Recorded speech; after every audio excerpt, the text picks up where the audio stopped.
Well, good morning, everyone. I hope you have a cup of coffee with you and you're maybe feeling just a little bit smarter today after some really great sessions yesterday. Welcome to the Mapping Avant-Garde session. This morning, we have a great lineup of speakers talking about what really could be the future of flood mapping, especially with Risk Rating 2.0 being released soon. How we map and look at flood insurance is going to be changing, and more people are looking at risk as it exists today and as it will exist in the future. I recall even this past Sunday morning, watching my local news in Denver, they had a story here about Risk Rating 2.0, its upcoming release, and really tried to emphasize again that true flood risk. So before we get started, please, again, there's a chat function. Please use that function to ask any questions that you have, and feel free to give a thumbs up to a question that you might also like to ask as well, and we'll try to prioritize those. Our first presentation is titled Developing Floodplain Designations that Account for Future Climate Change. And it's a case study on the implementation of the Community Risk and Resiliency Act in New York State.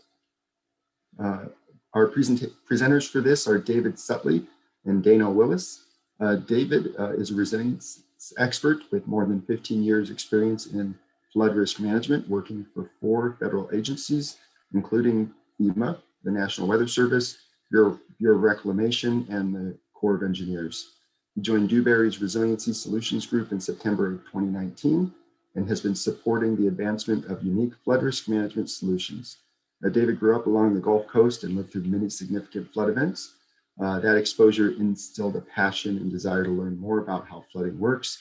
So he pursued and completed a bachelor's and master's degrees from the University of Alabama in civil engineering, focusing on open channel hydraulics, hydrology, and statistics. Flood risk communication is currently David's professional passion. He is always interested in discovering new ways to improve the way a complicated subject can be presented in a way that tells a better story. And outside of work, he does water sports, camping with his family in the summers, and snowboarding in the winters here in Colorado. And Dr. Dano Willis is a water resources professional with 15 years experience in engineering, climate resiliency, and public sector project management. He works for Dewberry based in Fairfax, Virginia, where he leads and supports water and infrastructure vulnerability assessments for local, state, and federal clients. His area of expertise includes 2D hydrology and hydraulics modeling, probabilistic flood risk mapping, water quality simulation, and climate change risk assessment. From 2006 to 12, Dr. Willis was a foreign affairs officer at the U.S. Department of State, where he worked with EPA, USGS, USACE, and other federal agencies to develop U.S. government-wide global water strategy. Dano has a PhD in water resources engineering from Johns Hopkins University and a master's of public policy from the University of California at Berkeley. Enjoy the session. Hey, good morning, everyone. Welcome back to day 2. We're excited to kick things off in the Mapping Avant-Garde section. And Dewberry's had the very fortunate opportunity to partner with the New York State Department of Environmental Conservation on this project. And our team has worked really hard to develop climate-informed floodplain designations in the support of the Community Risk and Resiliency Act implementation guidance. Next slide. So real quick introduction of the team here today. So David Sutley here, I'm the project manager and been with Dewberry for about 1.5 years now, and have had the fortunate opportunity to really work on a lot of innovative resilience projects across the country for federal and state clients. I'm also bringing my background working for 4 federal agencies in the diverse field of flood risk management to this project as well. So Dano's on the line with me as well. So Dano, why don't you jump in and give us a little background on yourself? Hi, everyone. I am Dano. I am a project engineer, and I've been at Dewberry a couple of years. Before that, I was getting my PhD in hydrology, hydraulics, and I am excited to talk about our work today. Hey, thanks, Dano. And a few folks that aren't able to join us today for the presentation, but played an integral part of the project was our Director of Innovations, Matt Mapara at Dewberry, and some of our other Dewberry team members listed below. And also wanted to make special attention to our partners at DEC in their Office of Climate Change, including Mark Lowry and Rob Breen. Next slide. All right, thanks, Dano. So little bit of background and history on CRRA. So CRRA is the New York's Community Risk and Resiliency Act. It was passed back in 2014 and gained a lot of it and was modeled after Executive Order 13690, which fortunately for the country has recently been resurrected. So we're looking forward to seeing what comes there.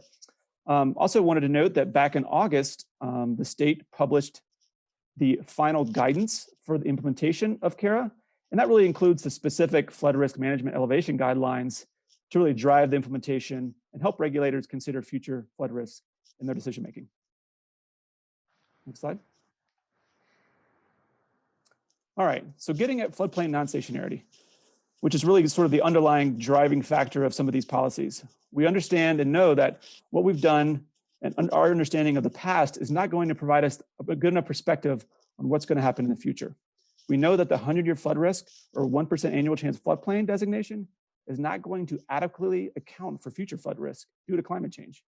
So what's being done about this? So at the state and federal level, wanted to provide a couple of really primary examples of sort of the state of the science here.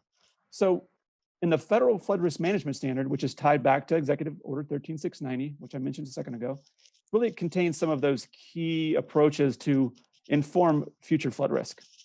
Some of those include climate-informed science approaches, freeboard-based approaches, and more conservative recurrence interval flooding extents.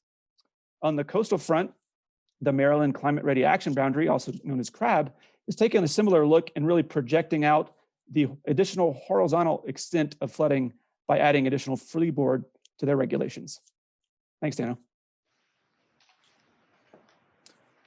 So as our team was working with DEC, we really wanted to identify some key questions to address in the scoping and development of this project. So how can we accurately and efficiently produce specific climate-informed floodplain designations at scale across the state in support of implementation guidance for CRRA?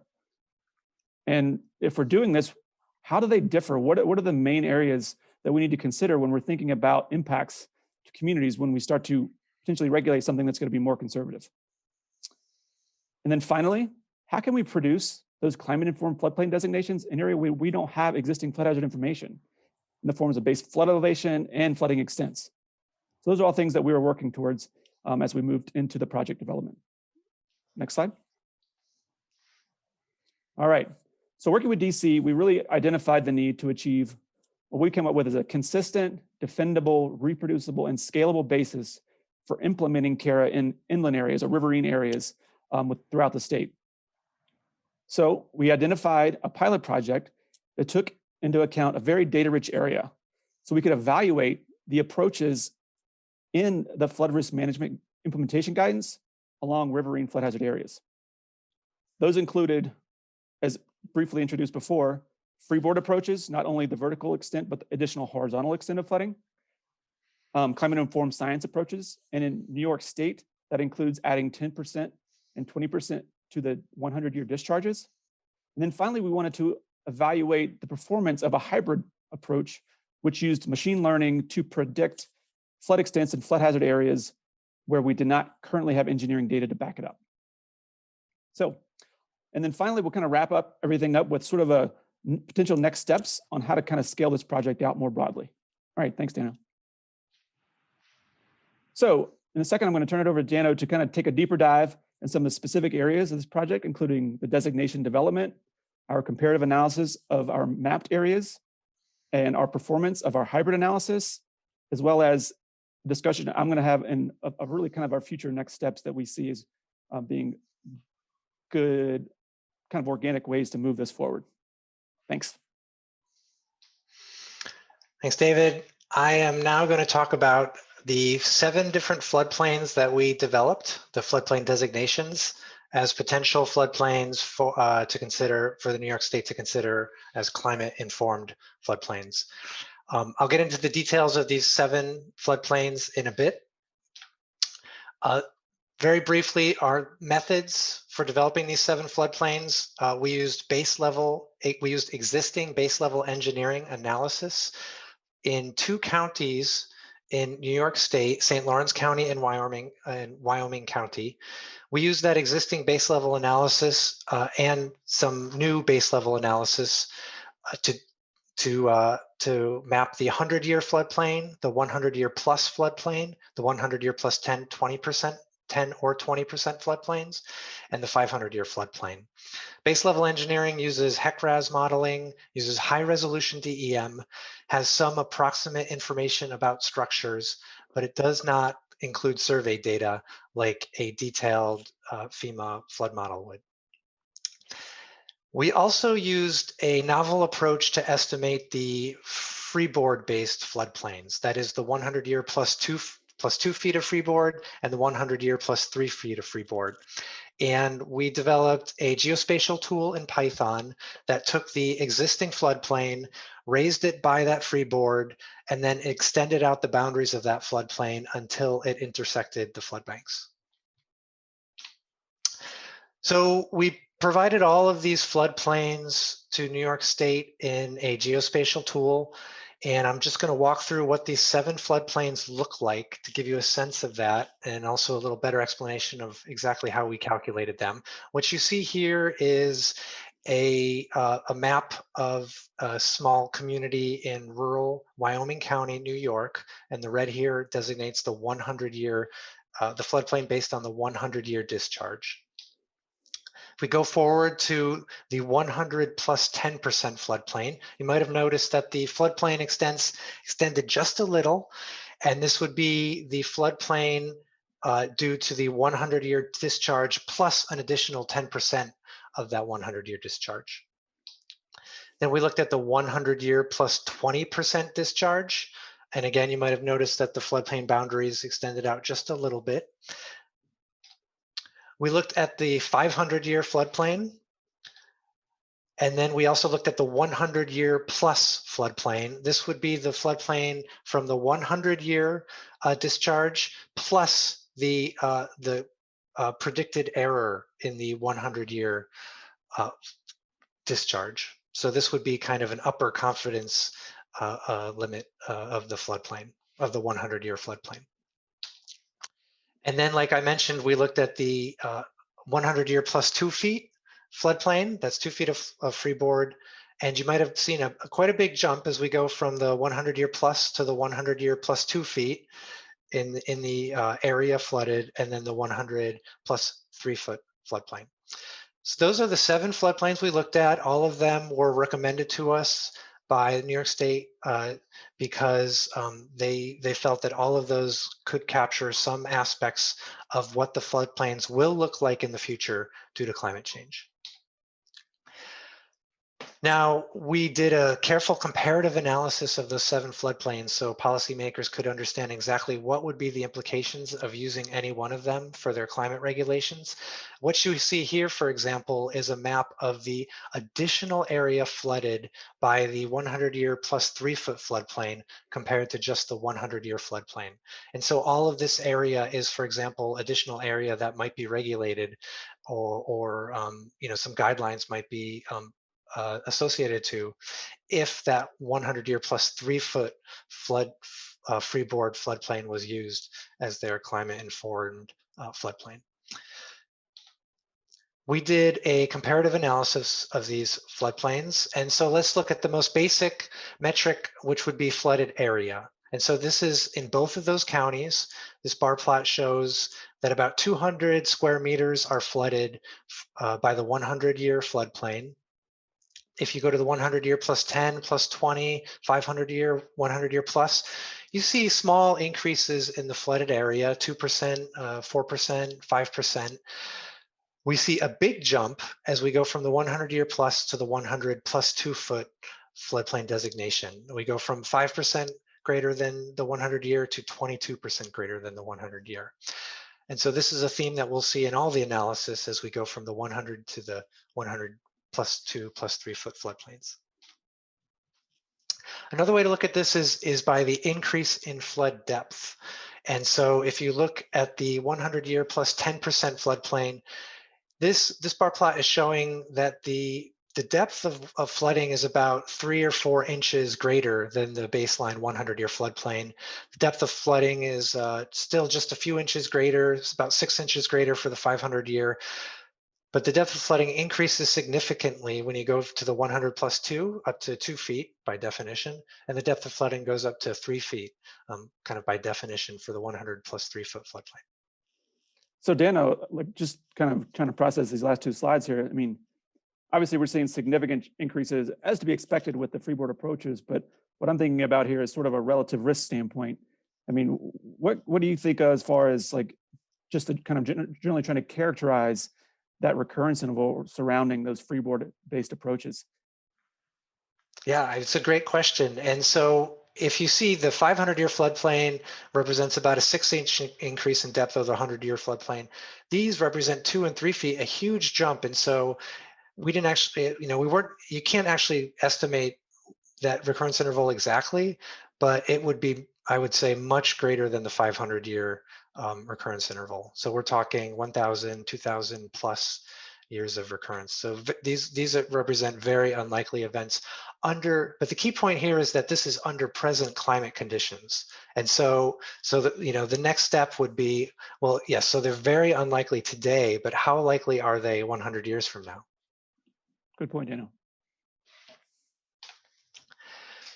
We also looked obviously at flooded structure count. And so we were interested, in New York State's interested in understanding exactly how many additional structures are going to be flooded from the 100-year to these other floodplain designations.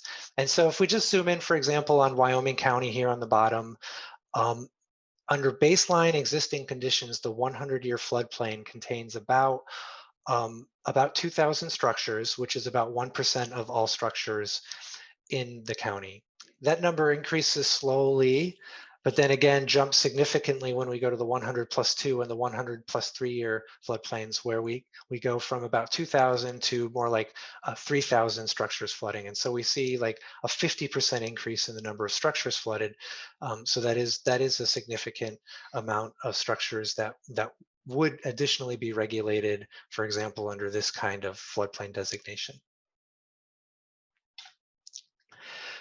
Going back to David's question about recurrence intervals and risk.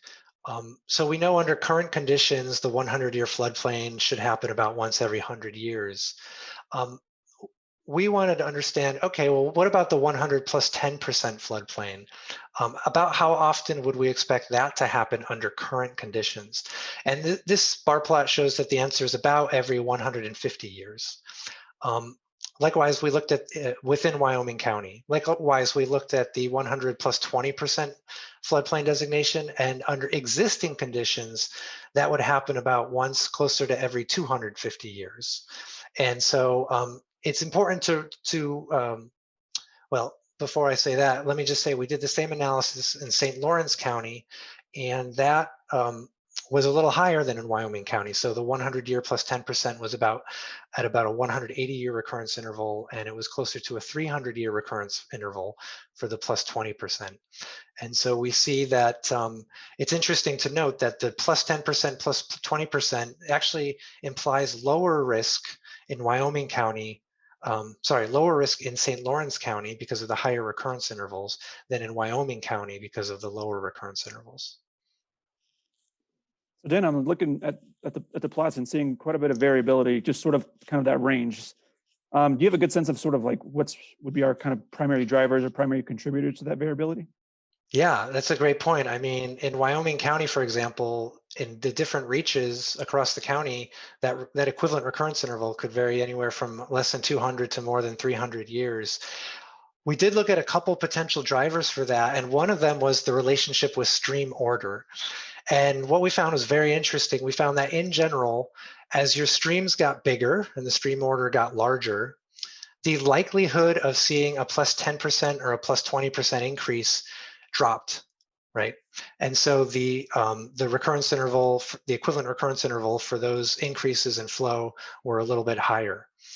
And so, the implications of this are, for example, if you do establish a climate-informed floodplain of plus 20% across all streams, you will be under present conditions. That floodplain will represent slightly. It'll capture structures with lower risk in the higher order streams than in the lower order streams. Interesting, very interesting. So what did we find? Our general conclusions were that the 100-year floodplain was much less than the flow multiplier floodplains, the plus 10, plus 20%, which in turn were less than the 100-year plus and the 500-year floodplain, again, which were in turn, the size of those was significantly less than these freeboard floodplains. And that we really saw the biggest jump as we moved to these freeboard-based floodplain designations. The number of structures was really impacted, even though you often think of these floodways and the floodplains near them as relatively undeveloped. In many cases, there were a lot of additional structures captured as we went to these larger floodplain designations. We saw an increase of about 70% across both counties when we went to the freeboard plus 3 foot. And like I said, those were the largest increase. We also talked a bit about this idea of relative risk, right? So we see the same increase in the risk captured as we go from the 100-year to the 100-year plus 2 plus 3 foot, but we also noted that these design flow multipliers, they produce unequal risk profiles based on current conditions. And again, everything that we're saying here may change because of the non-stationarity under future conditions. These design flow multipliers, they were smaller than the predictive errors. And these freeboard approaches represent the rarest events based on current conditions, and those events would be much greater than 500 years. So I'm going to take kind of the last 5 minutes of this deep dive to talk about the second piece of this analysis, which was what we call the hybrid analysis in unmapped areas. And so what this analysis was trying to get at was a coverage problem, which is very common across the entire United States, which is that we did not have baseline elevation data in many parts of the study area. So I showed these maps of where the baseline engineering floodplain modeling had been done. And you can see, for example, here in St. Lawrence County, a pretty large void in the center of the county. And these kinds of gaps exist all over the United States. So the question is, how can we get climate-informed floodplain designations in these unmapped areas? So what we wanted to pilot here was a statistically based machine learning approach to predicting where those floodplains, those climate-informed floodplains would be in unmapped areas. So we used a random forest statistical model. I won't get into the details here, but essentially we used 19 different prediction variables, and I'll describe those in the next slide, to try to predict at any point on the landscape using this machine learning model, whether it was inside or outside of the 100-year floodplain or the 100-year plus floodplain. And we could have done this also for the other 5 floodplain designations. We applied it to all the streams draining more than 1 square mile. And then after we used the statistical model to make this predictions, we did some post-processing to smooth the edges of the floodplain and to remove and fill islands of flooding. So this is the list of the variables we looked at. Just in broad categories, we looked at different land use classifications. We provided the model with information about the climate, the annual rainfall. We provided it with data about the soils, and we provided it with data about the topography, the elevation, the slope. And importantly, these 2 last variables, the vertical overland flow distance and the horizontal overland flow distance. I'll take just a moment to describe these because these we actually found to be the most important predictors of where flooding was and wasn't. The vertical overland flow distance is the distance from any point in the landscape. It's the elevation drop from that point to the nearest stream. The horizontal overland flow distance is the distance from any point in the landscape to that stream. So both of these, the lower they were, as I'll show in a minute, the much more likely we were to see flooding, and the model used that to make its predictions. I'm not going to talk about how we did our training and validation and testing, but I'd be happy to in the Q&A, and if anyone wants to follow up with us after about some of the details of how we did this machine learning predictive modeling. So what were the results? Well, we use this machine learning algorithm to predict the location of the 100-year floodplain. I'm going to focus here on this plot right here. What you see in white in this sample space, in this sample area, illustrative area, is the observed, or I should say the modeled BLE 100-year floodplain. And what you see in blue is the predicted floodplain area based on our machine learning model. And you see we did pretty well, I would say, at predicting the floodplain. And if you look at our statistics, which I have in the lower right corner of the slide, you'll see that we were right about 80 to 85% of the time. The model did very well outside of the training area in really rural, hilly areas, and that's what you see here. And we thought this was a pretty good representation of what would probably be the floodplain if we had data, if we had observations of it. The model did relatively poorly in more flat, more urban areas, and that's what you see here, where the floodplain is much larger than we would expect. And so the bottom line on these hybrid methods is that it worked well in these high terrain rural areas. It worked less well in these urban flat areas. I'm going to end there, and then I'm going to give David a chance to talk about some of our next steps on the on this work for New York State. And let me take myself off mute. So as we're kind of looking to kind of build this out more broadly, working with DEC, we definitely identified some opportunities where we could kind of expand the work we started with this initial project. So one of the first things that we noticed is that there's a definite need to really improve the evidence-based recommendations for CRRA to really get more complete buy-in across the stakeholder groups across the state. So with that, we wanted to first, we would potentially be looking into doing a more robust flood risk impact assessment and climate change assessment across the state to really understand some of the nuances across the state, and really when we can see with data when that indication of the impact of climate change really rises above just our general level of uncertainty or noise in the data itself. I think that some of the tools that Dano presented provide a great opportunity to leverage existing modeling engineering data to really produce those more deterministic or freeboard-based flooding extents. And so we really want to try to bring together all the good data that is available and start to test some of the tools that we did to really increase that understanding and really to see how those freeboard-based floodplain extents horizontally and vertical really do impact communities moving forward. And then when we have a good idea of some of those results from those first two steps, we want to understand what it would take from a level effort standpoint to really scale this assessment more broadly across the state beyond the two areas that we have looked at it initially. And then bring all that data back together in a more a web-based sharing platform that's completely leverageable within the state, outside the state. So really to really kind of expand the functionality of that implementation guidance so that it's a quick access, folks know where to go, what they need to really make those decisions, and as they're considering the implementation through their regulations and funding programs as directed by CRRA specifically. And then during that process, we'd be potentially holding facilitated stakeholder meetings to really gain specific partners and stakeholder buy-in that are going to the state and referencing CRRA and using it on the daily basis. So those really kind of in a nutshell, really kind of sums up where we want to go with this. And we're looking forward to working with DEC, hopefully in the future, to keep this going. So really, that kind of really wraps up things today. And wanted to kind of make a big thanks to all of our partners and stakeholders that participated in this project last year, specifically Mark and Rob with DEC.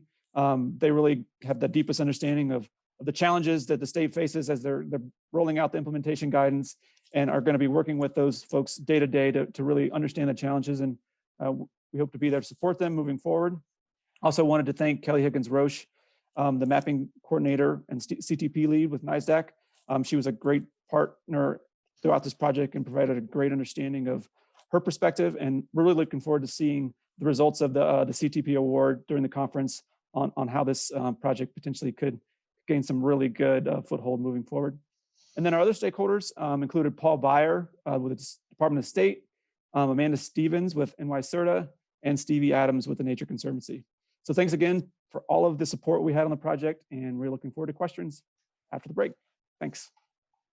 All right, I'd like to welcome David and Dano from Dewberry, and Kelly from the state of New York. And so we've got time for a couple quick questions here. Our first questioner asks, what is the logic behind choosing a fixed plus 10% and plus 20% increase rather than choosing a prescribed confidence interval or part of a standard deviation derived from rainfall data or stream gauges? I can take this one, Chris. So per the CRRA implementation guidance, it referenced existing studies that relied on that as sort of an initial determination for how to account for that climate change riverine approach in riverine areas. It's certainly is sort of a baseline assessment, and there, I believe, is definitely room to grow. And as I mentioned in the presentation, really taking another look and really getting a better understanding of those nuances across the state to understand where that climate informed science is actionable and really does rise above like that level of uncertainty we see as an opportunity. But would certainly turn it over to Kelly if she has anything else to add on just sort of general considerations as some of those decisions were made. Right. So back in 2014, when a lot of this was first being implemented, there had been some level of analysis done in the state as to increasing rainfall rates, with the eastern half of the state seeing a bit more rainfall in the predicted and the western part of the state seeing a bit less or a bit less. So, it was a first pass attempt at trying to incorporate that at a time when we didn't really have a lot of information yet. Thanks, Kelly. All right, we have another question here asking if you looked at a broad range of high water marks to see when local anomalies resulted in higher than predicted flood elevations. Thanks for that question, Chris, and the group. We did not incorporate local high water marks in the comparison. We just were going really off of the existing base level engineering data we had and running our routines to really kind of build those specific deterministic elevations out vertically and horizontally, in addition to the other approaches mentioned by Dano. Okay. And then one more here. So is there an online available report explaining the process of developing and training the machine learning model? The report is not available online specifically. That would be something that, as we kind of investigate some more and work with the EC to see sort of how they would like to kind of move that out more broadly, we certainly up to them. So. Okay. Great. Thanks, guys. Really good work. And as we have other questions out there, I'd encourage you all to reach out to the speakers. They've got their email address available and ask directly or possibly have some replies going on within the chat. But we're going to move on to our next speaker now, who is Sarada Kalikivaya. And the presentation is titled, Why Do People Keep Talking About Probabilistic? Is it probability? Now I'm confused. And Sarada is a program director with Atkins North America working in the Dallas office. She currently serves as the deputy mapping program manager for STAR 2 and task order manager in FEMA Region 6 for PTS contract and project manager for various CTPs.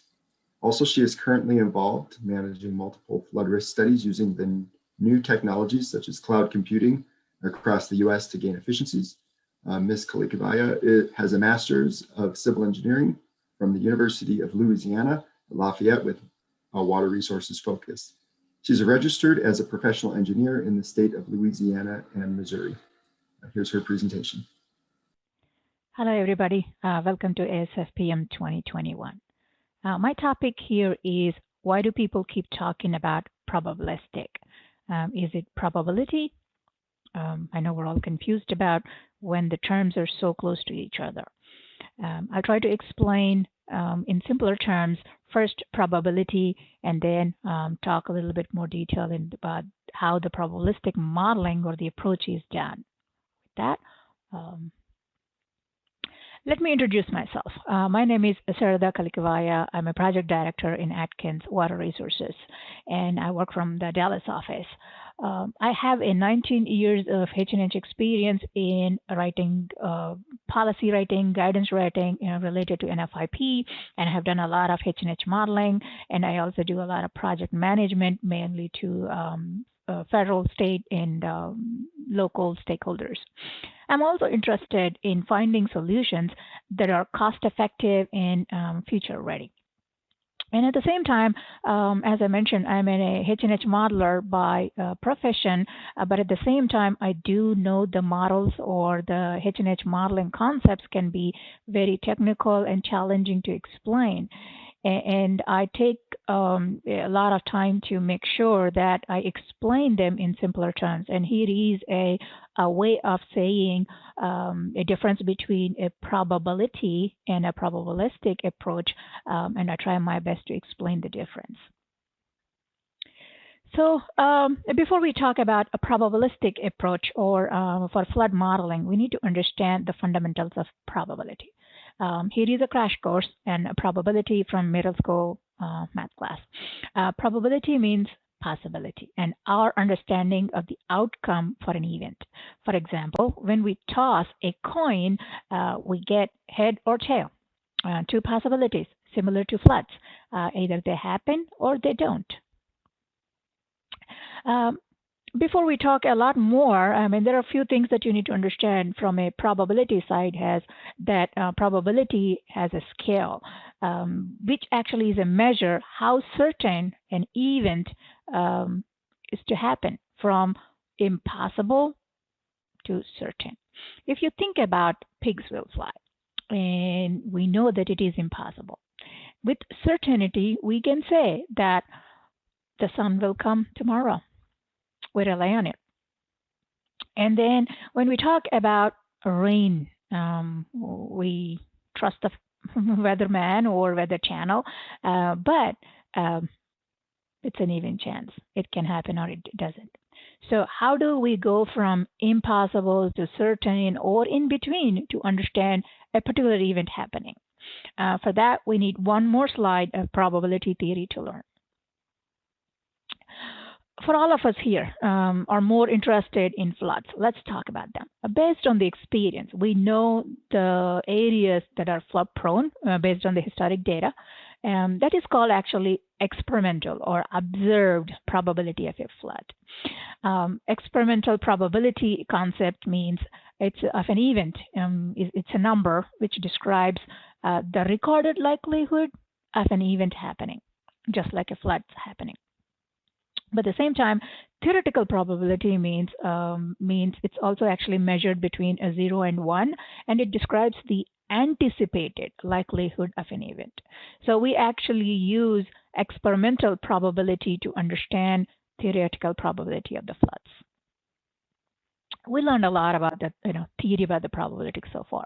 Let's see how all of this is related to flood events. The map here shows the data collected and shared by Dartmouth Flood Observatory from the University of Colorado. So these are all the large flood events from 1985 to April 2021. You can go ahead and search for it and it'll be available, and they keep on adding to it. From this, you can see the flood events are so random. Let's use probability concepts to understand this randomness. Similar to floods, rolling a die is also have a theoretical probability. Theoretical probability, again, it's just a number between 0 and 1. It describes that anticipated likelihood of an event happening. For example, knowing that rolling a 10-sided die has 10 equally likely outcomes, because it's 10 sides and has 10 different numbers. So that means if you need to get a number 7, that means you have a chance of 1 in 10 or 10% theoretical probability of rolling a 7. Or any other number for that matter. Note that in the table here, the occurrence of the number 7 do not appear to occur in any regular pattern. Despite the fact we know the chance of rolling a 7, there is no way of predicting when those 7s will appear. Here, I did, you can do this. I did it in Excel spreadsheet, use a function called random, and you put the numbers 1 to 10 or any number in between, and then it'll return which number you're trying to get it as a random fashion. I picked 7, and you can see I plotted it, and you can see the randomness. So similar to, now we know a event can happen, but we don't know when it will happen, similar to the floods. We know the floods will happen or it doesn't flood, right, in a given day or a given year, but we don't know when. So that's why we wanted to use the statistical or probability concepts to define floods as a basis. So floods, we talked about experimental and theoretical probabilities. If the floods are unpredictable, how can a community decide where to build or where to get the permits, and or even to retreat or move to a different location to face these potential flooding? But there is at least one way, conducting these experiments based on theoretical probability. That means where we know, where we observed, or based on the other data sets we have, or example, weather patterns, or how much flow that comes in. Based on all of this information, we can conclude some experiments. So here, again, I'm using the same concept of rolling a die and expecting to see a number 7. And then if you do it enough, you can start counting how many times that 7 is coming at a particular event. Here I'm using that rolling the die for a 30 times, similar to a 30-year flood event I wanted to know. And we will do the experiment in a way that you will understand how many floods might occur in 30 years.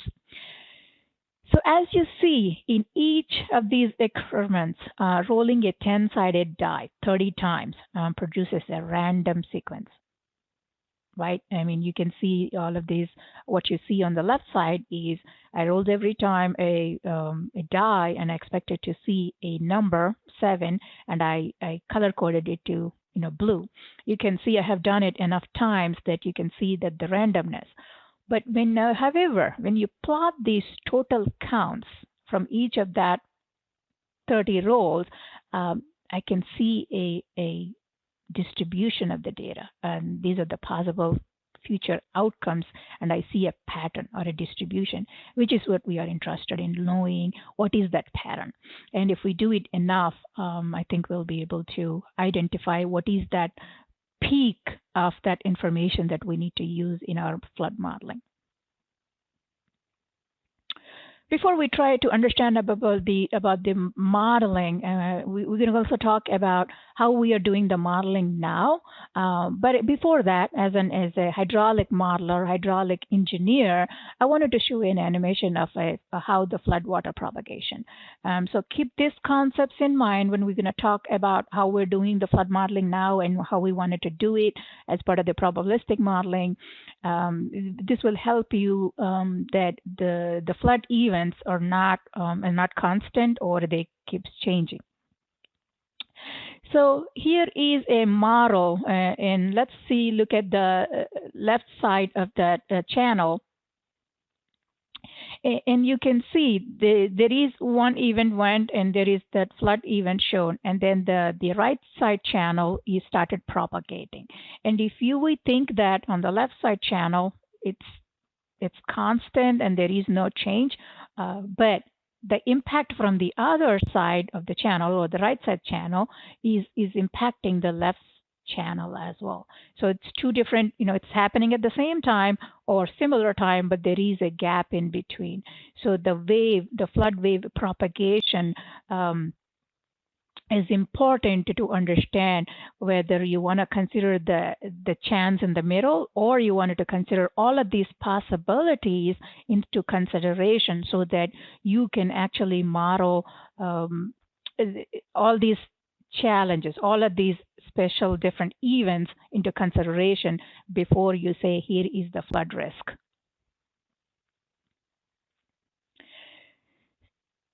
So we wanted to talk again. Now we talked about the models and we talked about the probability, but I wanted to talk about the difference between the deterministic model, how we actually currently do the modeling right now for the NFIP. We pick one representative value for all the major model inputs, whether it's a stream flow, the median of the flow, and then for Manning's N, which is the land use parameter, again, an average value across the river, or in a channel, along the channel, or on the floodplain over banks, and a different number, but we still use a one number, because it's easy to do and it is reasonable to use a central value as an estimate.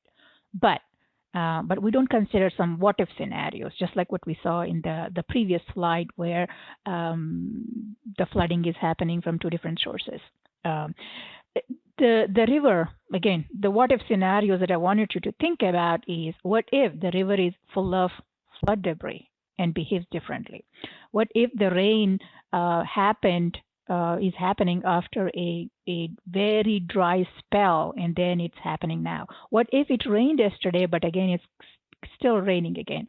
What if there are levee systems that are providing protection? What if they don't behave the same way where we're expecting to have, behave? So that's the deterministic way, using the middle value. But probabilistic value, the main one that I wanted to talk, is the acknowledging that uncertainty in all the model inputs. So that's what the probabilistic modeling is. We consider, we acknowledge that there is uncertainty in our modeling inputs, and we wanted to pick as many possible values as possible to model, especially from a stream flow, from flows from, for example, 500 CFS all the way to 1500 CFS. Same thing, Manning's N, just don't pick up the median or the middle number, but pick up the range. And we can combine those values in many possible ways with the different stream flow value to a different Manning's N, and then you combine both. We use the probability of a given value occurring as a guide, how often it gets picked up. That means we just don't pick up randomly because we know that the center or the middle portions happen more often. That means we give more weight or value or preference to the middle portions, and the far out values, those are the extreme events. We will give them less. We pick up only occasionally. We try to stick in the middle. Again, you can do this in multiple ways, but we try to do it in a way that it's still more realistic, because we just don't want to do it random. So again, here in this probabilistic modeling, not just picking up that mid value like deterministic modeling, we pick all of these values, different values, and we test it. That's what it is. So again, the major difference is we need, for us to do that, doing those different testing, we need hundreds and thousands of models to really understand the probability curve. However, we can reduce this number a lot and still do a good job defining the possible outcomes. The end result, here is where we want it to be, is there is a 90% chance that the damage of the structure is less than $1,000 in a 100-year flood event, or nearly, giving them some probability, but 70% of the time, the damages of this structure will fall between a certain amount or a range. And we can do this probabilistic modeling and the deterministic modeling with any model type, either 1D model or a 2D model, or even just a simple hand calculations. But you can see the results from a probabilistic is a graduated flood risk. That means we are modeling from frequent floods all the way to the rare floods. Same thing with deterministic is 1% annual chance flood. But you can still, using this graduated flood risk, you can still identify that 1% annual chance flood as shown on this graphic. So you can still do it, and typically it will match protocol. So let's talk about how we're doing it in the currently in the current state of NFIP products today. So typically we start with the medium, that the middle range we talked about, hydraulically estimated 100-year flood event, and then we take that one particular flow value and we route it or hydraulically analyze it and come up with a 100-year floodplain. And then we know, and then we designate that, flood hazard areas, which are inside the floodplain, and then we do the NFIP rates. We identify those which are within the floodplain, and we identify how much flood insurance rate they need to pay. So again, it is a black and white, and it's deterministic. That means we model the 100-year floodplain, and then we say, oh, all these structures are outside the floodplain, and these structures are inside 100-year floodplain. So that means the current models is currently focusing either both riverine coastal flooding, look at a single event type and condition, not taking into consideration the variety and certainty of the types of storm events or infrastructure impacts, or even the subsequent flood patterns. With the probabilistic modeling, we can model more events or even consider into rainfall water, the direct rainfall, the pluvial flooding, and also consider whether the levees or the flood walls performance conditions, whether they're going to breach or not breach during a certain event, or even overtop. You can do all of this analysis and you can get more, better understanding of the landscape of the flood risk. So the move from the deterministic to probabilistic approach takes it more complex and varied data to produce more accurate results. Current models focus on riverine and coastal flooding, like we talked about, looking at one single event. But in the probabilistic modeling, we consider a range of values. As you can see on the left side, especially on the top of the slide, you can see multiple values, a range of values are considered first. Those are the flows or the flood, different flows, and then you do the modeling. And that means you get multiple flood boundaries, starting from a 2-year all the way to not only 100, 500, but you can go to 1,000, 3,000. Current probabilistic modeling right now considers all the way from 2-year to 3,000 year, and you define those floodplain boundaries, and you get multiple floodplain boundaries for each of those scenarios, and then you create a graduated risk or a identification of those. You combine all of these individual floodplains into a variation in between, so that you get a graduated risk. From that, you actually can calculate the probability of happening, and then you can determine what is the actual damage that each of these events actually cause. For example, if it is a 2-year event, then the damage caused by the 2-year event is less compared to a 500-year event or a 1,000-year event. That means at every given structure level, you can actually pinpoint what is the damage or the annualized loss at a structure level by doing that. And then now you can actually set the NFIP rates based on that more graduated risk profile, rather than you are in or out of a 100-year floodplain. So now you are considering the broad spectrum of storms, and then and you are also considering the variability, uncertainty in the model parameters to come up a better NFIP cost estimates on FIP flood insurance rates here. So how are these multiple simulations or the model runs aggregated? Let's here taking it again to simplify the whole concept in the previous slide. Is we'll start with the first one instance. We run the one model and get a floodplain boundaries. You can see, and then you start that first and put it in a database, and then you say, okay, now number of the events that we did and that resulted in this floodplain is 1. And then you take the different scenario and you run it again. And that will produce a different floodplain. And then you take that and put it back in the database, and then you count your number of events to 2.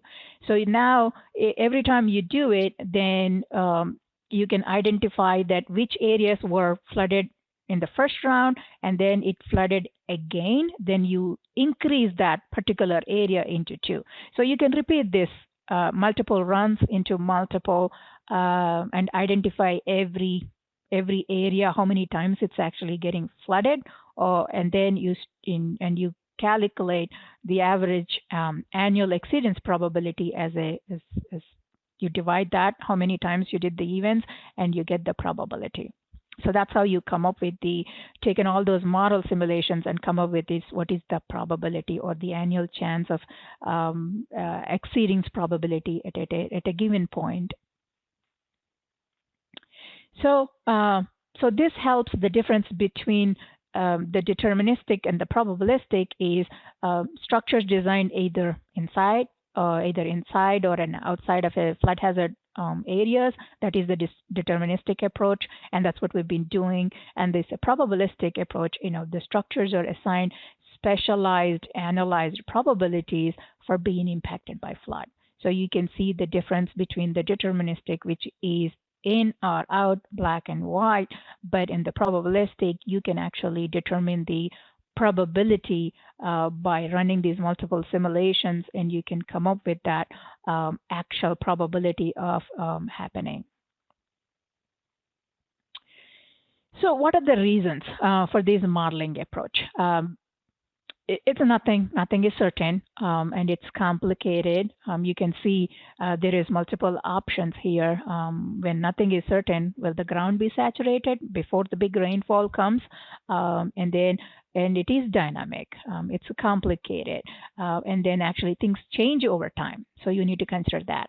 And again, in the analysis itself and the modeling itself, you can quantify the uncertainty. And then you can also model future conditions, and you can do a wide range of events, but better is possible because now new understanding and experience or actually improved modeling is helping us to do these simulations, not just once, but multiple times to understand the probability.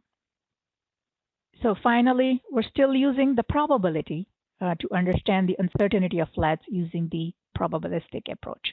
Again, here is a map that shows that what is the probability of those floods happening, and again, is actually available to understand the probability at a national scale. With that, I'm going to end my presentations, and if you have any questions, please reach out. And here is my email address, and with that, I'm going to end the presentation. All right, I'd like to welcome Sarada to the Q&A period. If anybody does have any questions, please feel free to put them into the chat box, but I'll get us started here. Yeah, Sarada, what would you say is the biggest hindrance maybe to using the probabilistic modeling as opposed to just deterministic modeling? I guess the main thing I would say is understanding the concept itself. It's nothing, once you start actually implementing it, we just need to explain better what it is not, and the possibilities of actually expanding this concept or the approach into the future climate change models. So there is a lot of options that you can do with this approach because you can play with the scenarios. And so that's where I see the advantage of first explaining it in simple words because it's complicated, but at the same time, I see the future using this approach for multiple scenarios. Got it. Yeah, and then in the future, I guess we talk a lot about floodplain mapping, insurance, and insurance rating. What other values do you see this bringing to our industry? So, in addition to flood insurance rates, it is actually a good tool for comprehensive planning, all the way from as simple as floodplain mapping, floodplain management, emergency management, and then future community-based plannings. And you can expand this into a regional approach or a state level. So it has, like as I said, it has multiple use cases, I would say, once you get this data. And then you can also start using this as a base data and understand the difference from now to 5 years. What happens, and is it our understanding of uncertainty, is it still valuable, so that you create these base models and then you add on to it. So I see the both for planning purposes and also making sure go back and readjust your inputs itself. Yeah, thanks. And then we just had a question just come in. It says that, so for a grid, you have multiple simulations for each frequency based on the range of probabilities for that frequency. You complete this for several flooding types, and then you complete this for many frequencies. Do you add the multiple frequencies at the same time? Yes, because the way we do this is actually not going with a frequency. It's just the way we use the inputs. So the combination of for a certain flow and with a variability of a different Manning's N, it could cause a different flood event altogether.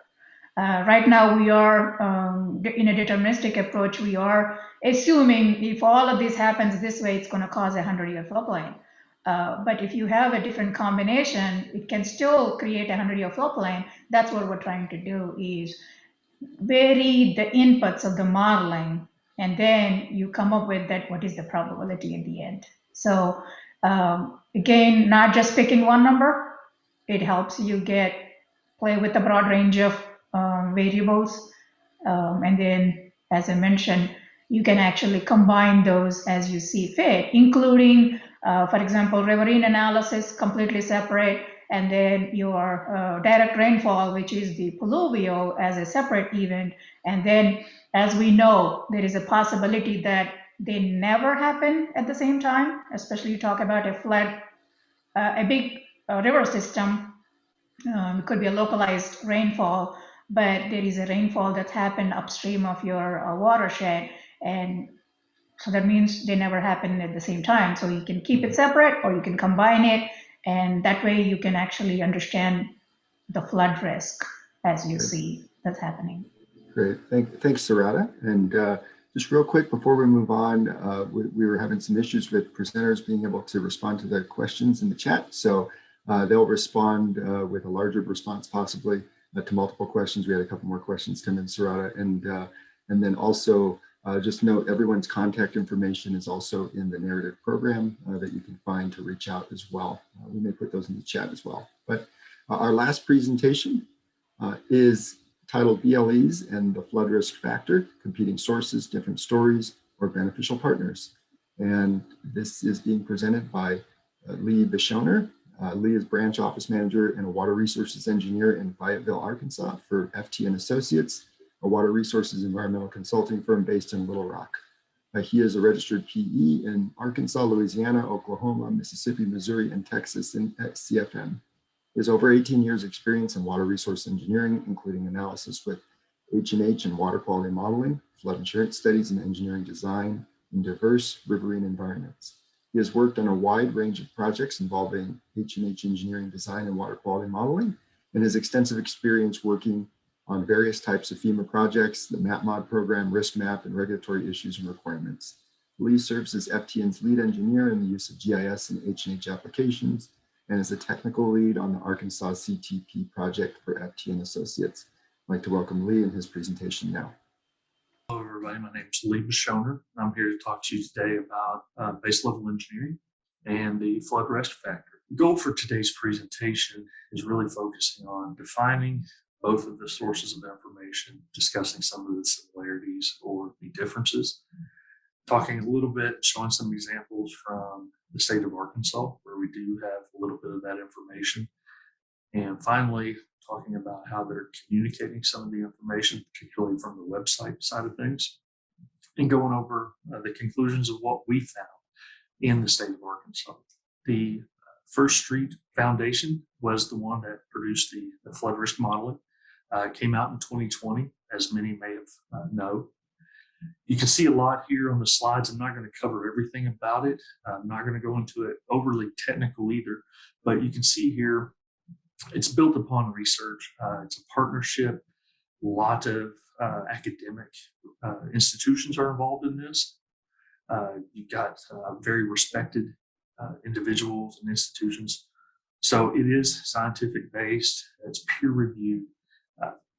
At the end of the day, they are looking at better defining flood risk across the country, which is a very important thing. We all know that firms are not all encompassing. They're often outdated and they're limited in their scope a lot of times of what they need. So that was the big part of their goal, was just defining that flood risk. And they do have a nationwide product that covers the lower 48, which is an important piece of the puzzle.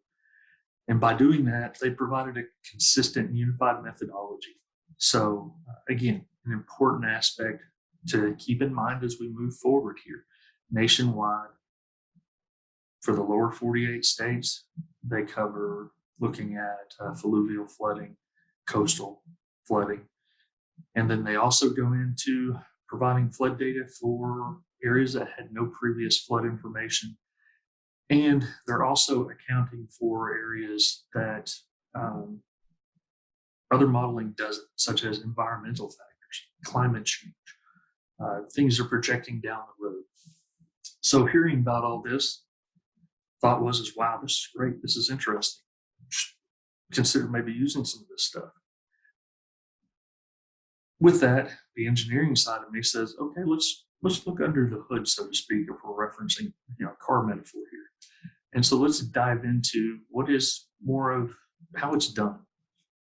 We know a lot of things on how the base level engineering may be put together or how FEMA models things, because a lot of it's very structured.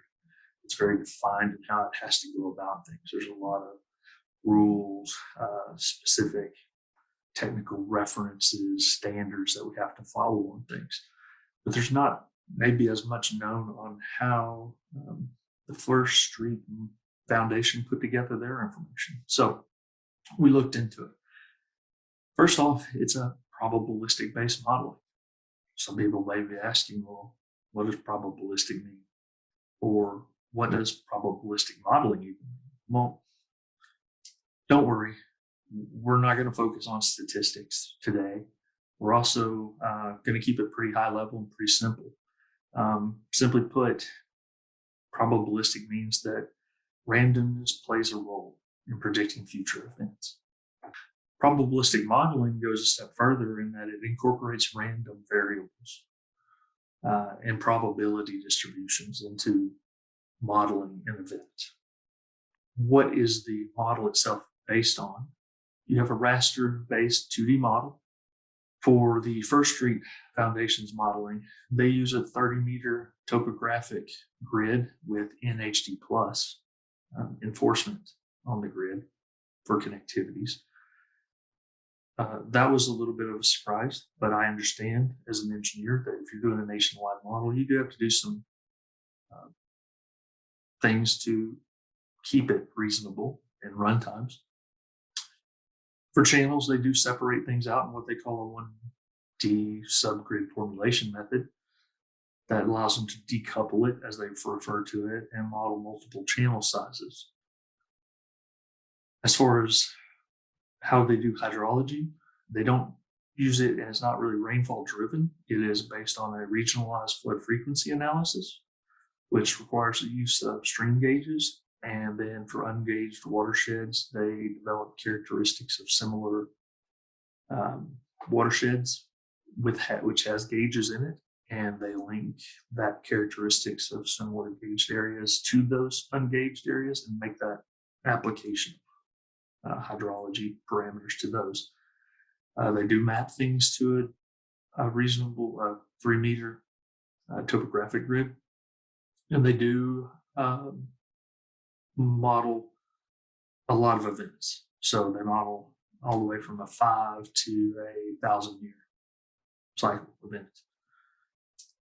They do recreate historical events using various sources of data and reading through their methodology. They do quite a bit of effort there to make sure that they can recreate past events and past flood events using things from high water marks to historical claims to show both inside and outside of what FEMA may have determined what the floodplain was,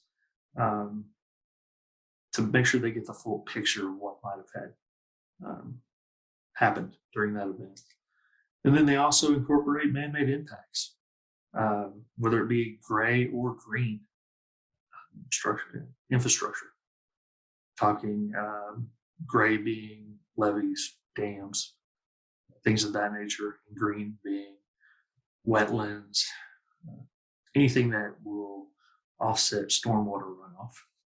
When it comes to base level engineering, I know we've talked about this I've seen multiple presentations on base level engineering for the last, 2 or 3 years, at least at ASFPM. So I'm not really going to go over a lot of detail on this.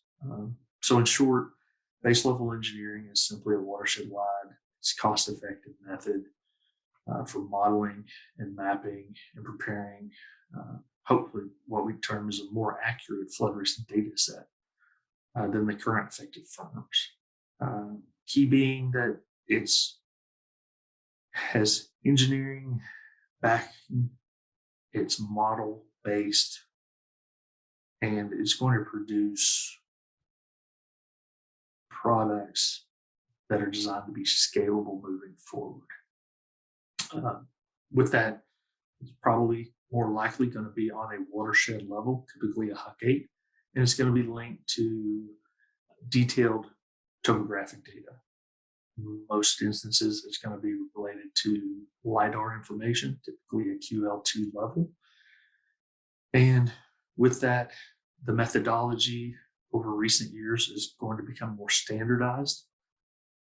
Some areas may elect to go to higher standards than others, but some of the methodology can vary from state to state or watershed to watershed. And as far as your limits that you're dealing with is going to typically run from streams going up to half square mile, maybe up to 1 square mile in drainage area, until you get into maybe a 2D study. And then you get into some complications there with how you're going to show the mapping, because you could get mapping everywhere if you went with the 2D study. But typically your threshold for cutoffs is going to be half to 1 square mile or the extent of the FEMA floodplain, unless if it goes up further. So in Arkansas, there's some subtle changes, typically a little higher standards in a couple of areas. We do a little bit more. For the most part, it's a semi-automated procedure. Some tools are in place to help automate that. The biggest thing for us is our hydrology. While it's still considered simplified, it is still detailed. We do produce rainfall runoff models. Everything we do, whether it's a 1D or a 2D, will have an HMS model associated with it. For 2D, the HMS model is designed to determine the excess precip runoff. In a 1D model, the HMS is designed to produce a more detailed hydrologic calculation rather than using regression. So with that, we know hydrology is a big important part of the equation when determining what your floodplain was going to end up like. So the state thought that it was important to do that and go to that level. Hydraulic side, it's going to be a HEC-RAS analysis, and it's going to be a 1D or a 2D, or maybe a hybrid combination, depending on the situation that we find ourselves in, because we do have a lot of terrain relief within the state. If we were to kind of bisect the state, kind of a diagonal line from the southwest corner to the northeast corner, and go into what would be the northwestern half, we do have mountainous reaches, an area versus the southeastern half where we have a lot of the Mississippi Delta area. So one's going to be more 1D versus more of a 2D instead of the push to do an all 2D. The state does like to keep it usable for a lot of the general engineers in the area versus making a push to do all one versus the other. As far as structure data, in general, kind of follow the BLE guidelines there, unless we do have significant structures such as dams or levees, or maybe a significant roadway embankment that is not going to let water pass through or over top for a culvert situation. Because we do have some pretty high roadways that are elevated above that won't overtop during even the largest of events due to the mountainous relief. As far as events that we do model those 5 standard events, and we do model 2 confidence intervals, which is the 100-year plus and minus. We don't look at the historical past events, other than we do run some checks at gauge locations. That's primarily just to make sure that we're in the ballpark for everything.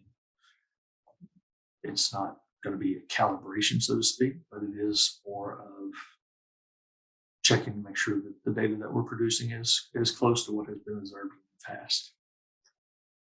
And we do incorporate some man-made objects, particularly some gray infrastructure, not green. And primarily those are going to be dams and levees, as I mentioned.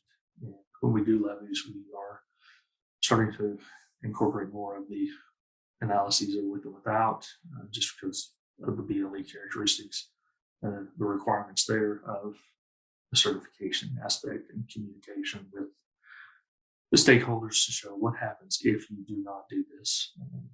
How does that affect your floodplain mapping and possible certification status moving forward?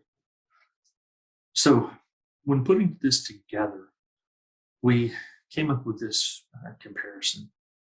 Thought it would be easier just from our point of view and what we found to kind of show them side by side. So as far as using peer review research and modeling, better defining true flow risk, mapping in unmapped areas, and even just looking at the various intervals, I think everybody can agree that all of them, or both of these models, actually do what they say that you're going to do. They all pass that. The biggest thing I would say on some of the recurrence interval issue would be simply getting everything to maybe look at a standardized set. As far as incorporates detailed resolution topography, I didn't say yes or no here on the first street model, but the 30-meter DE was kind of a question area for me. So I kind of went with the unknown, or, hey, this is something we need to think more about. I understand why they did it, nationwide model.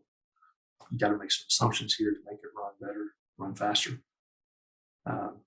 Whereas base level engineering is going to be on a smaller scale, down on the watershed level, so it can run with that process and definitely work a lot easier on a smaller terrain set. Incorporates man-made impacts. Again, while First Street's model does more of that, and the base level engineering incorporates some gray infrastructure, it doesn't incorporate green infrastructure. First Street's model incorporates both to a point. However, for instance, if you're modeling levees in First Street, their methodology says that they simply just raise up the whole area behind the levee. That's great when you're running a big stream, but what happens when you're trying to look at the area behind the levee? What about the interior drainage portion? How does that affect the whole area behind it? It's an important feature to know. It's important to know how that's impacted and how it looks. So something to keep in mind with that. And that's why I went with that kind of the unknown. It's a little of both, but cause for question on that. And then as far as incorporating environmental factors, climate change, obviously First Street does, base level engineering doesn't. Historical flood events and then models into the future.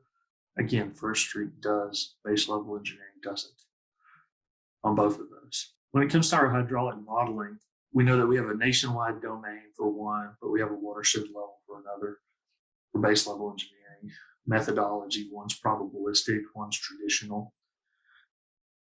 For the base level engineering hydrology inputs, one's using non-rainfall gauge analysis, where it's characterizing some of the parameters and applying it to a non-gauged watershed. Base level engineering is using rain on rainfall methodology with some correlation to grid gauge data in Arkansas.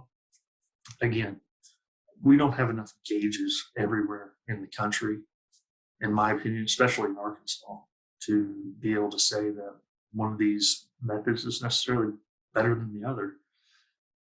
It would be great to have all these gauges, and it'd be great to get more gauges out there to make these methods more sound, but right now we don't. So something to keep in mind that we can always use more is string gauges, which requires more money. But something to keep in mind as we move forward. Hydraulics, source topo, 30 meter DEM versus 10-foot DEM. Engineering side of me says, I'm going to default to the 10-foot DEM every time. I know the First Street modeling says it decouples and uses the 1D method for the streams. But still, there's some assumptions on that about when the flow gets out of the bank stations that I'm a little uncomfortable with. So I have some questions on that. And overall, there's some gray areas there that I would want to get my hands on and physically dive into and test. Not being able to do that brings up some questions. And as far as being, downloadable and scalable, you're limited on what you can download, limited on what you can scale. Because if I can't download it, I obviously can't play with it, and I know I can't build off of it. So I'm limited. Whereas in base level engineering, I can download the data, I can add to it, I can add detail, I can work with it. And when it comes time for flood insurance, all the information that I've seen from First Street modeling, I have not seen elevation data available, and I don't know that I could submit it because if it's a 30 meter DEM that it's being built off of, well, that's not necessary, that's not accurate enough for me to base anything off of. And I'm not going to base my stamp or anything like that on producing products off of that level. So that's a problem as well. So as far as a few examples, this particular example is just simply, we don't have base level engineering, unfortunately, for this area, but we do have detailed study. It's an unnamed tributary. And the area that I'm wanting to focus on is this particular channel here. And then there's a cul-de-sac that's just off in here. These are important because if we look at their First Street's 5-year mapping, you can see the channel's not mapped, but it does have some flooding. Well, this channel's about 10 to 15 feet wide, 5 feet deep. You can see as we cycle through the events, it's still not picking it up, even with that one decoupled methodology. And it really never picks it up all the way through the model method. If we look at the cul-de-sac mapping, even at the 500 year, it's not picking that up either. Here's a picture of what's actually happened 3 times in 10 years. Now, this watershed is less than half square mile, so it's very flashy in the event, gets to about 6 inches deep through the homes in that cul-de-sac. So it's definitely a problem, and it's not being picked up. So again, something to question that decoupled methodology. But again, not all models are perfect. I know that, but it's something to keep in mind. Here's another example of just the First Street model, 2D model compared to a 1D BLE example. In this particular example, we can see streams clearly mapped with results compared to a 1D BLE, where you can see that if we go back and forth, mapping between the two, where the First Street model provides additional mapping, which is great, a useful product for communication purposes to carry into maybe a meeting, or if there's some type of potential development going in, you could actually say, hey, there is something here. Maybe we need to have something that we need to take a look at. In this particular example, we have the first street model, again, two-dimensional model that shows a lot of interconnected flooding in a flatter area of the state. When we compare this to a 2D BLE, you can see we see a lot of the similar interconnected nature, but we see a more scrubbed version of the BLE mapping. So, though we see similar characteristics of the flooding, we see less of an extent of the flooding. Now, could this be because of the 30-meter initial hydraulics picking up less change in topo? Possibly. Without seeing the details of the modeling information, it's tough to tell. But in general, we are seeing starting to see a similar trend in the models, but just not as large of a footprint. In this particular example, what we're seeing is another case where we have a community in central Arkansas that we have the 2D first street model that has mapping shown throughout the city. We see some interconnected features starting to pop up with its modeling and mapping. However, if we look at the BLE modeling, we start to see that mapping connect in various locations. We also see the addition of more mapping present within the actual city itself. So not only do we see the more detailed channel connection, but we see the influence of the structures backing the water up more. And we're seeing more of a result of that, I think, 1D decoupled methodology combined with that 30-meter hydraulic modeling result. Even though it's mapped to that more detailed topo, we're starting to see those differences. This final example is going to transition over into what we have that's going to lead us into communications here. This particular example, we have a first street model that is in one of our cities in one of the mountainous areas. And you can see the first street has various mapped streams with some fingers breaking off of it. So when we compare it to a 1D BLE, you see those fingers disappear. And if we put that location generally back up and report those locations from the two different websites, what we see is that there are kind of two completely different methods of communication. On the BLE side of things, we're going to get a report. The flood factor or First Street Foundation site is going to tell you that, hey, your flood is an extreme risk. It's also going to communicate that your flood risks are, in general, flood risks are increasing as the environment and the weather patterns are changing. It's also going to promote and tell you that what could happen, or hey, if water got into your house as much as this depth, this is the amount of damage you could expect to see at this location. And over time, it's projecting out some of the possible changes in damage costs. Again, two ways of communicating, but yet the flood factor site is not telling you what the elevations are. It's just giving you ranges of depth and how that impacts stuff. Again, looking at the flood factor site, it also goes on to talk about how flood risks vary by depth. One of the things I do like a lot about this site is that you can play with the event to kind of get an idea of what percent you might flood over in the following year, what you might flood within the next 15 years, the next 30 years, and so on and so forth.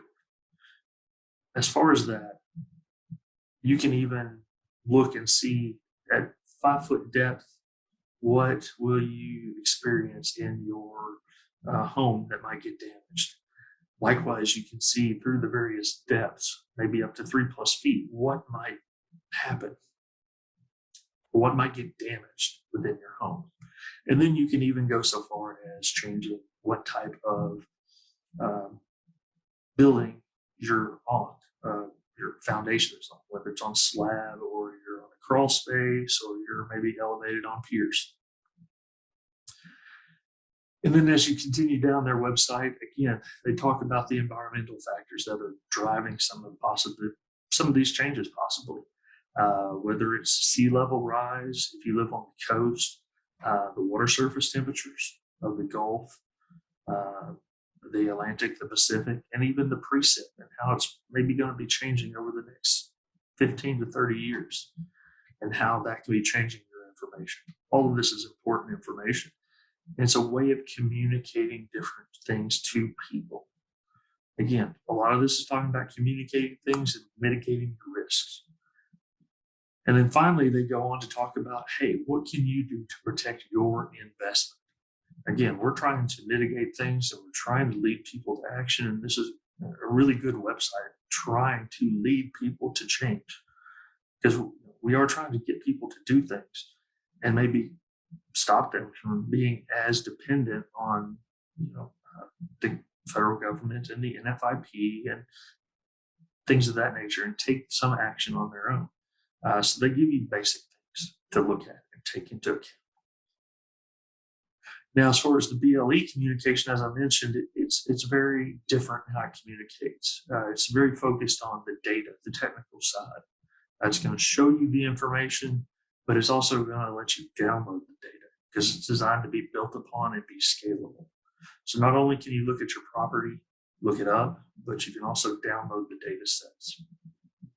So if you do that and you look at a similar property, it's going to tell you you're in a high flood risk.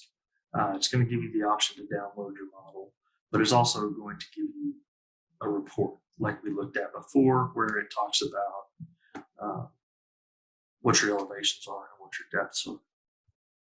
So I know I'm running a little bit long. So in conclusion, both of these models, both of this information does use scientific-based approach. One of them uses a little bit newer thought process, and they're both out there to try to get people to understand their risks. They're both providing mapping for you in areas that are unmapped. They're both trying to update areas that may already have existing mapping, because they know things take time.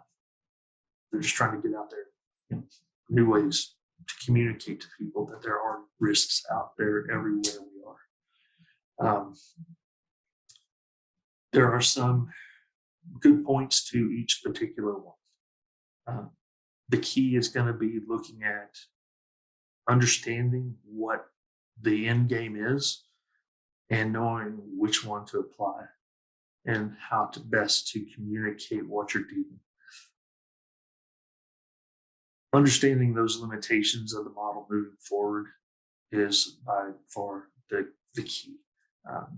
With the BLE, obviously they're not perfect by any means, but it's the start of something. You can always build upon it moving forward. And even though they tell things, they tell a similar story sometimes, they're not always apples and oranges, but they're not always apples and apples either. So it seems like there's room to grow together. And maybe there's sometimes that we can steal bits and pieces. Maybe we can steal with zeal, as someone from one of our neighbors to the south in Louisiana used to refer. If we can borrow pieces from other groups and get those ideas and put them to use, rather than just reinventing the wheel every 3 to 5 years, I think we'd be better off. Maybe we can all put this and grow together and come up with a solution. So with that, if there's any questions, I'll be happy to answer them shortly. Thank you. All right. I am joined here by Lee. Unfortunately, we're just about out of time, but I'm going to turn it over to Lee here just to for some closing comments and maybe answer a couple questions. Thanks, Chris. Yeah, I know when we put this together, it was definitely something we were kind of looking forward to compare these two different sources, because this was a topic that, when the flood risk factor first came out, drew a lot of attention. I know from there was probably some questions regarding just the general information that's out there, especially with the level of accuracy of some of the data out there. Some general questions that I would probably have would be is, the water surface elevations and the depths and doing a comparison, things of that nature. Unfortunately, no, wasn't able to do anything comparison wise based on that, just because wasn't able to, quite get my hands on that information from the First Street Foundation. They do show just kind of a general graph of what the depths are. So I wasn't able to do like a point and click and get that information. And then regarding, the level of detail that was in that original model and downscaling it into detailed topo, they do have a methodology that they go about doing that. It typically just involves assuming that everything is equal. And from there, they just project it almost like a redelineation methodology, if you would, and mapping old elevations on the new topo. They're just using their elevation that they get and remapping. So I know that went really long. If you do have questions, feel free to email me. I do put my information in the chat box. So with that, I'll quickly turn it over to Chris.